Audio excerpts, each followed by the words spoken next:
വിമാനയാത്രയ്ക്കിടെ ദേഹാസ്വാസ്ഥ്യം അനുഭവപ്പെട്ട 11 മാസം പ്രായമായ കുഞ്ഞ് മരിച്ചു. ദോഹയിൽ നിന്ന് കോഴിക്കോട്ടേക്ക് അമ്മയ്ക്കൊപ്പം എത്തിയ ഫെസിൻ അഹമ്മദാണ് മരിച്ചത്. വിമാനത്തിൽ വെച്ച് തന്നെ കുഞ്ഞിന് പ്രാഥമിക ചികിത്സ നൽകിയിരുന്നു.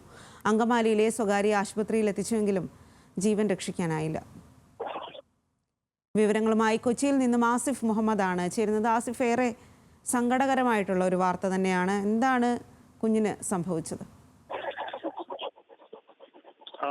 തീർച്ചയായും ഇന്ന് പുലർച്ചെ ആണ് ഈ മാതാവും ഈ കുഞ്ഞും കൂടി ബഹ്റൈനിൽ നിന്ന് കേരളത്തിലേക്ക് എത്തുന്നത്. ഗൾഫ് എയർ വിമാനത്തിൽ ബഹ്റൈനിൽ നിന്നും മാതാവിനൊപ്പമായിരുന്നു മലപ്പുറം സ്വദേശിയായ ഫെസിൻ അഹമ്മദ് എത്തിയത്. വിമാനത്തിൽ വെച്ച് തന്നെ കുട്ടിക്ക് ദേഹാസ്വാസ്ഥ്യം അനുഭവപ്പെട്ടിരുന്നു. 11 മാസം മാത്രം പ്രായമായിരുന്ന കുഞ്ഞാണ്.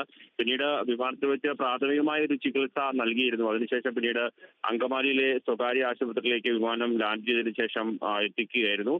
പക്ഷേ എന്തായാലും ജീവൻ രക്ഷിക്കാൻ കഴിഞ്ഞിട്ടില്ല എന്നുള്ളതാണ് ഒരു കാര്യം. എന്തായാലും 11 മാസം മാത്രം പ്രായമായ കുഞ്ഞാണ്. അപ്പോൾ എന്താണ് ഈ കുഞ്ഞിന്റെ ആരോഗ്യസ്ഥിതി സംഭവിച്ചത് എന്നുള്ളത് നിലവിൽ വ്യക്തമല്ല. വിമാനയാത്രക്കിടെ ഉണ്ടായ ദേഹാസ്വാസ്ഥ്യമാണ് കുഞ്ഞിനെ പെട്ടെന്ന് തന്നെ വല്ലാത്ത നിലയിൽ കണ്ടെത്തുകയും പിന്നെ വിമാനത്തിൽ വെച്ച് നൽകാൻ കഴിയുന്ന എല്ലാ ചികിത്സയും നൽകിയിട്ടുണ്ട് എന്നുള്ളതാണ് ഇപ്പോൾ വിമാന അധികൃതരും അറിയിച്ചിട്ടുള്ളത്. പക്ഷെ അതിനുശേഷം ഇറങ്ങിയ ഉടനെ ആശുപത്രിയിൽ എത്തിക്കാനുള്ള സംവിധാനങ്ങൾ അടക്കം ഏർപ്പെടുത്തിയിരുന്നു.